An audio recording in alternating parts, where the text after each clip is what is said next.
Howdy mates, how are we doing today? Here's a part 3 over at the Blowing Rocks Preserve. But rather this time, we're actually away from the ocean. Rather right now, we're at the other side of the barrier island that we were standing on.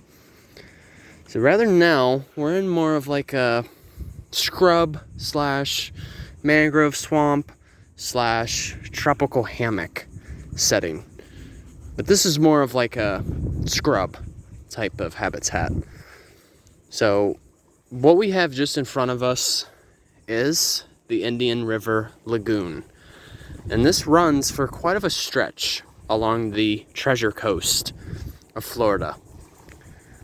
So it's kind of like our equivalent to the Lemon Bay, for instance, on the West Coast or the Gulf. So, you know, what you'll commonly see over here include most of our mangroves, most specifically. And you may even find some Sands live oak, which I believe is some of this right here. So, just right off the bat, a way to tell a difference between red and black mangroves is you have a red mangrove right here. They're always characterized by having their prop roots. They're also known as the walking mangrove, just because, you know, their prop roots look like legs. And it's oftentimes with those prop roots that provide some of the most important ecosystems that exist. Oyster beds.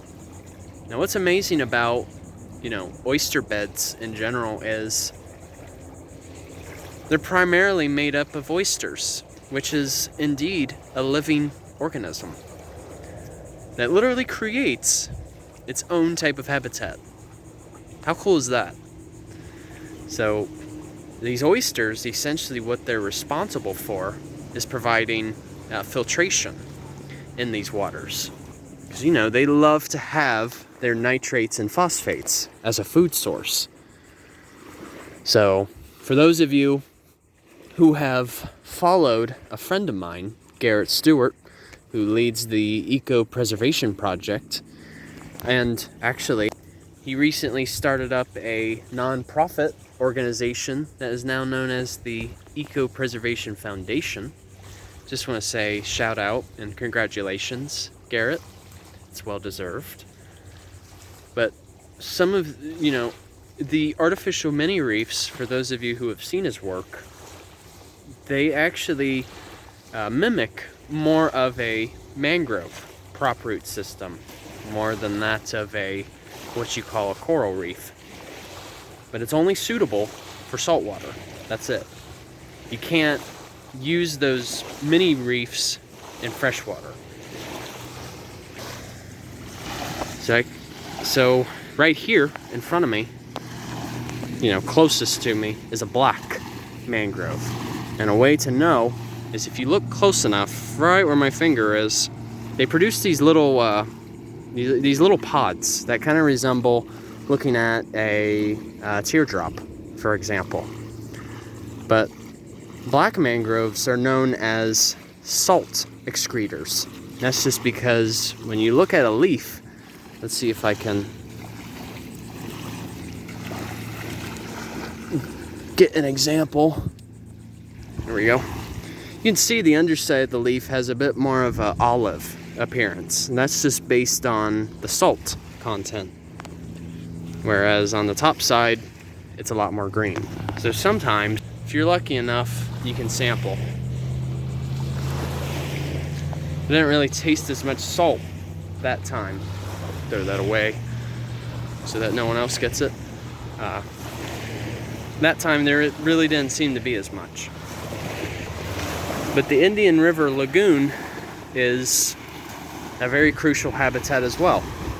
You know, it essentially forms that waterway that protects the mainland, even though you can see that it is clearly developed. I think even more than that of the Lemon Bay. But unfortunately, the Indian River Lagoon has actually faced a lot of threats in terms of nutrient pollution and even seagrass bed degradation. So in turn, a lot of the recorded manatee deaths through the FWC, they were actually recorded here. I mean, not exactly at the location where I'm standing, but I mean at the Indian River Lagoon in general. So, you know, it's just a matter of, you know, like, how can we conserve them? Just because, you know, there's going to be a point when, you know, they're facing endangerment, and if we don't place any action now, they'll be at risk of becoming extinct. And for any form of ecologist, biologist, naturalist, extinction is the worst word you want to say, or even experience. Just because once something becomes extinct, it'll never come back. And here you go. Gosh dang. Now part of me kind of wishes I lived like closer to this part of Florida. I'd love to volunteer here all the time, or even be like an intern, or even just a hired guide. Just because this preserve is just providing an amazing demonstration of really what makes up Florida's barrier islands, as well as, you know, the intracoastal waterways. I mean, without the development, of course.